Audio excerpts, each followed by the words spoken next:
speaking of looking ahead, Randy, yes. Our friends at Good Housekeeping released a pretty large list of 2021 New Year's resolutions, things that you might want to try specific to this year. So we narrowed it down to 10, and that was pretty hard. But you know what? Here are some things that we can look forward to this year. Randy, Excellent. Are you ready? Go ahead.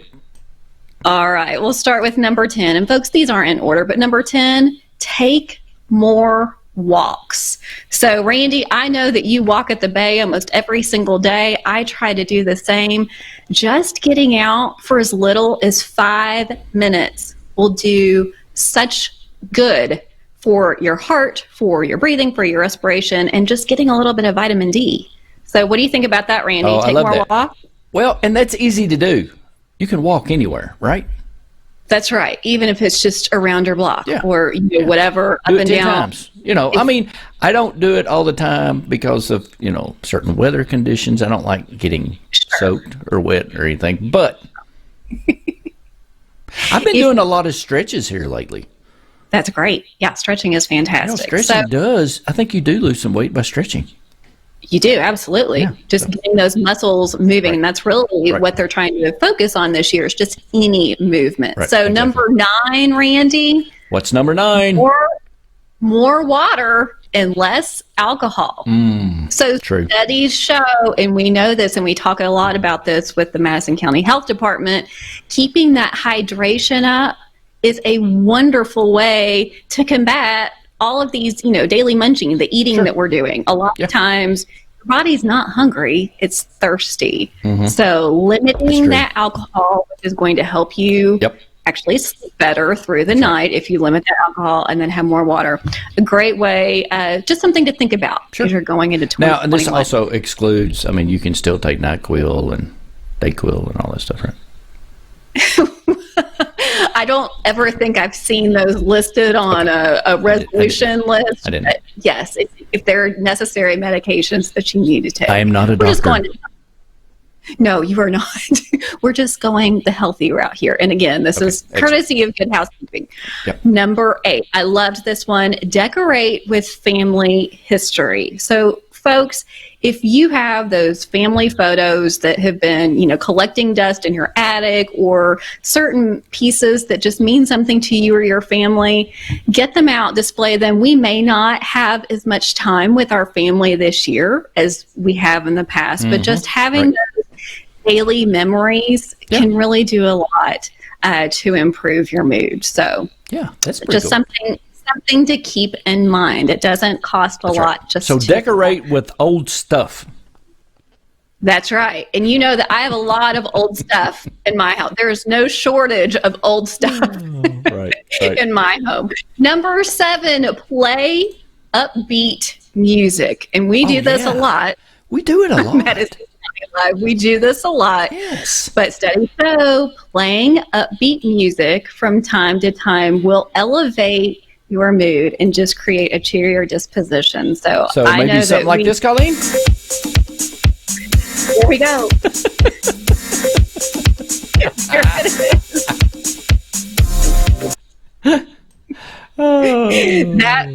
That makes me want to put on my 1985 leotard. There's something your 1985 leotards, you still have them?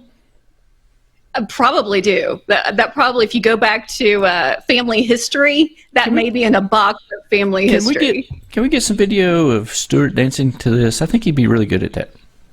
Stuart would be amazing at dancing to that. It would be something that no one would ever forget. Okay, Randy, speaking of never forgetting, and this might be a challenge for you. Number 6, do one thing at a time. Just one. One thing at a time? Studies are showing, the data is coming out, that multitasking may not be the way to be most productive. I know that's going to be very hard for you, Randy. If you do more things at once, how can that not be productive? Because you're not intentional in each thing that you're doing. And studies are showing that we actually, in some ways, are less productive the more things we're doing at one time. I just got a great idea. And see, there we go. And it takes me longer and I can charge more. No, that's not what we're.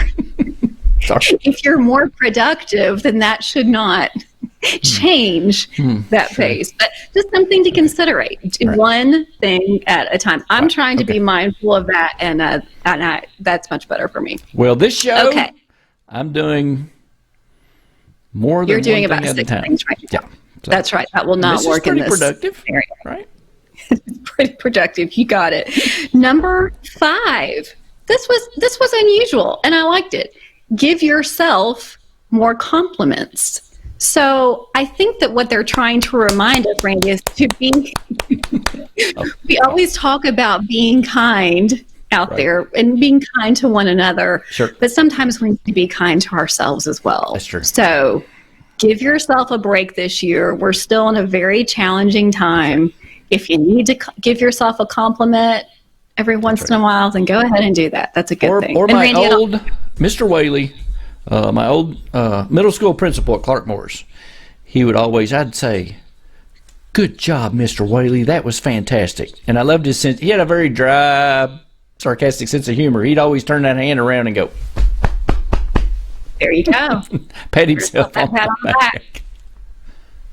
Sometimes that's just what you have to do. That's so right. Yep. There you go. Number 4. This is important. Sanitize your phone weekly. So, Randy, I know that you are on your phone a lot. Wow. I am on my phone quite a bit. They say that phones are one of the dirtiest surfaces that you can have in your home. So I do this daily.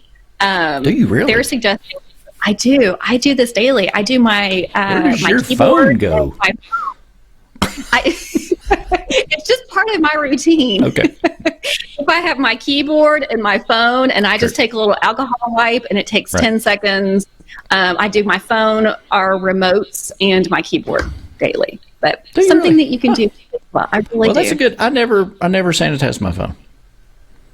Oh, you should do that. You should try it. Should. So it has like 6 years of bleh on it. That's right. A lot of family history there. A lot of family history. It's a lot of family history. Number 3.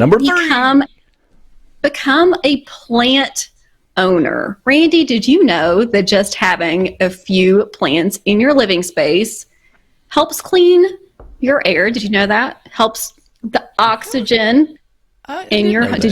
I did know that. It does help, and there are certain plants that do that more than other. Yeah. Helps keep your air clean, but also studies show that it is another mood lifter. So just having a few plants in a mood lifter. So in your workspace or your living space is a nice thing to do. They also say that people that work in their gardens or that work with plants, dig in the dirt a little bit, also known to lower cortisol, lower your stress. So just something. Speaking of plants, I watched this episode of Mythbusters, when it was real popular. They did an experiment. Plants do respond to music. Plants, I had not heard that. Yeah, they actually did a study, and they did the whole thing, and that plants, the best of my recollection, they prefer rock music. It stimulates them. I've never heard that before. You should look that episode up on YouTube. It's pretty cool. That's right. We'll have to do some more digging on that. At first, when you said own more than one plant, I thought, I was thinking manufacturing plants. I didn't know. Well, you could do that as well. I don't know that it would lower your stress level or clean the air, but always a different way to approach it. Absolutely. All right, number 2. Cook one. This would be a challenge for me, actually. Cook one new thing each week. Now, I probably cook one new thing each month, but one new thing each week, that would be a bit of a challenge. But they say if you want to add a little more flavor in your life, just be a bit more adventurous in the kitchen, and you might find something that you and your family really enjoy. So what do you think about that one? Well, technically, so we got a gift, or Janie got a gift. Oh, excuse me. Sorry. Breakfast. She got a Randy's new air been fryer. trying that one new thing. We got How a do you new like air it? fryer. I love Yes. it. So, You love it? what if you cook something new in the Sure. air fryer and put it in there and go, Heck yeah. I wonder if you can cook this in the air fryer? Oh my goodness. I see a plethora of items that are going to be air fried this year. I mean, I have a friend Very that Brad White in Lexington, not the coach, not the UK coach. He went through a phase where 6 months he was deep frying everything. Oh my goodness. Just Wow. steaks, hot dogs, just deep frying everything. That doesn't sound incredibly healthy. I would not recommend that. He was just seeing what it would taste like. So, Well, I can only imagine what you would feel like. After day 3, true. I would be done. I can't imagine what you would feel like. This not so good. All right. Well, folks, this is your opportunity. Cook one new thing each week. And if you have a recipe that we need to hear about, don't forget to send it in to Madison County Live. We'd love to try something new. And number 1, try one new exercise move. Wow. Just one. Just so, one? Randy, if it's just one. Just one. Here's the deal for 2021. We can, I think sometimes very lofty goals are set each year. Right. And then burnout happens, around that 3rd week and we don't stick with them. I think the goal here is, friends, be kind to yourself. Yes. If there's one thing that you add to your life that makes you feel healthier or more productive, then let it just be that one. And don't be so hard on yourselves this year. So, and that is the top 10 of the Madison County Lives New Year's recommendations. There we go. We'll see how it goes, right?